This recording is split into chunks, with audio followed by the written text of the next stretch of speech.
Hello everybody and welcome to another vlog, and given the date you can probably guess what I wanted to talk about today. Yes, the Day of the Doctor, the 50th anniversary, the big deal we've all been waiting for, and something that I've talked about on a few vlogs before this. What do I think about it? It's pretty good. Bit mixed. Things that I say could have gone better. Yeah, that's pretty much the main tone. I did want to do a full review for this, but yeah, film school stuff. Also, I have a cat that has landed on me, so kind of impairs my ability to do stuff for a bit. So yeah, but anyway, Day of the Doctor. What do I think about it? In terms of the character interaction stuff, the stuff with Matt Smith and David Tennant and John Hurt, that's all very good. I do like. And it is kind of what I was expecting, the whole David Tennant chastising Matt Smith for being this weird, eccentric, hand-wavy weirdo, and John Hurt just being bemused by these two youngsters, basically just taking over his spot. And that was all very good. The problem, I think, that starts with it is that, one, it's a little too complicated. Like the Zygons return. The Zygons are one of the last classic Who villains to not really be rebooted, and I don't think they were at all necessary. Like, apparently their planet was destroyed in the Time War, and they wanted to take over Earth. So, and somehow this was in Elizabethan times, so they go to Earth then, and then put themselves in paintings, and then they come back when Earth is more interesting because they don't want to spend all that time modernizing it. It's a very weird plot, I think, and it's so unnecessary because this is the 50th anniversary. You can do anything, and I think the problem is Doctor Who. A lot of the 2 and 3 parters, for one, are longer than this, and two, he saves the entire universe at the end of like nearly every season, especially now, which is really a fault of the modern series. It's just that there's been this power creep where now nearly every season's end he has to save the universe, like not just save Earth, not just save a planet. It can't be a small story anymore, which I'm really annoyed about. Now this is kind of a small story because it is focusing on the Doctor's character, and for those of you who don't know, and like, we were all debating who John Hurt was going to be, and annoyingly those rumours turned out to be true, that he is the true ninth, in that Paul McGann regenerated into him.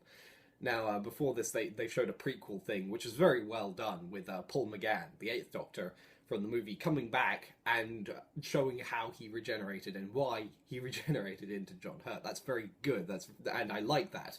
I really like Paul McGann, showing up again. I really like seeing all that. But yeah, John Hurt's Doctor, pretty good. But yeah, the whole story focuses on his decision to blow up the whole Time War, to kill everyone. And essentially, spoilers, obviously, probably should have said that at the beginning, but spoilers, the moment the super weapon that he steals is sentient and somehow seems like to be a god, and basically tunnels through time for him to meet his future selves, because she and for some reason the moment disguises itself as Rose Tyler, or portrays itself as Rose Tyler.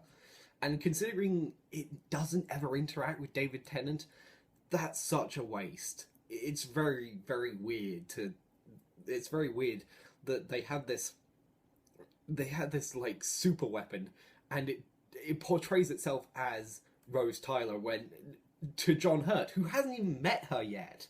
So, and yeah, I guess it does portray her as the bad wolf entity, which is technically a god, which fits with it. But yeah, I'm still not convinced. But anyway, yeah, the main plot is those three. It's essentially the plot is these two showing John Hurt it's going to be okay.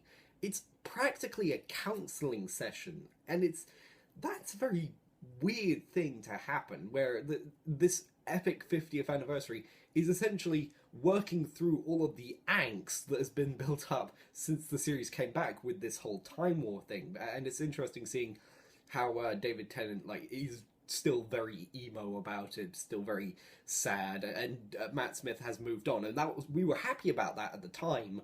But this actually questions that, like, how can you ever be over this? And I do like those interactions. The best part of this 50th anniversary are these interactions, but still, for a epic anniversary, I don't know. And like I said, the plot is a bit too overcomplicated. As Stephen Moffat, that's what it is. Though overall, I did like the fact that you get to see all the previous Doctors somewhat interacting with the events of the story. I'm not going to spoil everything that happens, and you get a slight glimpse of the side of Peter Capaldi's face. So it's like, ooh, look, Peter Capaldi, ooh. I still think that Matt Smith. Sorry, cat hairs. I still think that Matt Smith still should have probably died in this 50th anniversary and regenerated into Peter Capaldi. I think that would have been a great send-off. And, but this really wasn't about Matt Smith. It was about John Hurt, which I still feel... And that's another thing. This whole thing is full of retcons.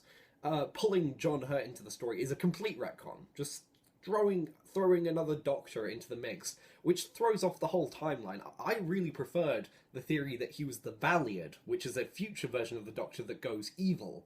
That was a story from the 6th Doctor's run, and I really liked that idea. But I guess for the Time War and the time... I guess that doesn't make sense. Whatever.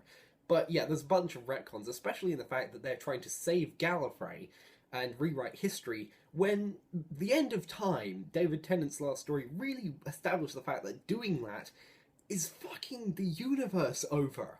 The Time Lords were ready to blow up existence itself, which... Okay, again, spoilers. They do save Gallifrey. They change time, and Gallifrey is technically frozen, I guess, somewhere out there in space, and the Doctor is now going to go find it. Now, that's interesting, and I really do hope that Peter Capaldi's run includes a story where he finds Gallifrey, because I'd love to see the Time Lords come back. It'd be a real new era, and that was a good thing to end on. This is a new era. Things are going to change. Still would have liked Matt Smith to die and turn into... whatever. But it would be nice to see the Time Lords return and have this new era start, and, really kick things off for a new writer to come in, because I still don't like Stephen Moffat. I really would have preferred if someone else had written this, someone more accomplished, because I still don't like Moffat. This still hasn't redeemed him for me, and the fact that it was iffy is certainly better than the last season of shit. I really have come to just... I've rewatched some of the episodes. I hate that series. Oh, and that's another thing. I hate Clara. Hello, Simba. And I really hate Clara as a companion. I don't see why she's a very poorly written woman character. It's Stephen Moffat seems to have written her as his complete fetish of, like, the perfect... It's basically a female Doctor who's allowed to be sexual, and that's... She's...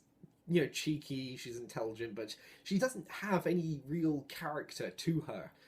I would have loved to see Karen Gillan and I forget the guy who plays Rory, but I'd love to see those two, Amy and Rory, stay through this. But Karen Gillan was off doing Guardians of the Galaxy. The guy who played Rory probably wants to move on at this point, and we were all sad to see them go.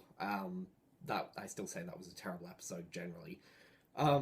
I'm starting to ramble a bit about my general distaste for Doctor Who, and I did say, I think, in one of these vlogs that if this 50th anniversary failed, I'd basically just leave the series and it's over. I'm not interested.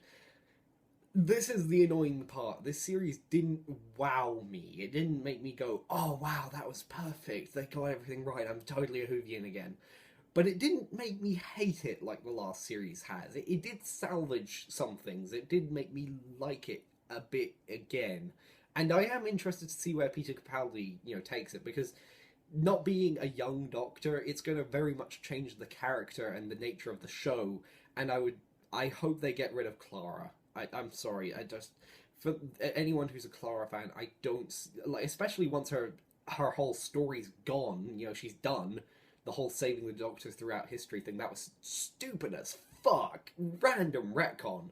But it's over, so her being around, and and still commuting to work with the Doctor, essentially, just, showing up when she feels like it, really doesn't feel like how the show should be going, and it's a problem that's been there for the last season. Anyway, again, I'm rambly, and it's nearly the 10-minute mark. Overall impressions, about 3 stars, not bad. Thanks for watching.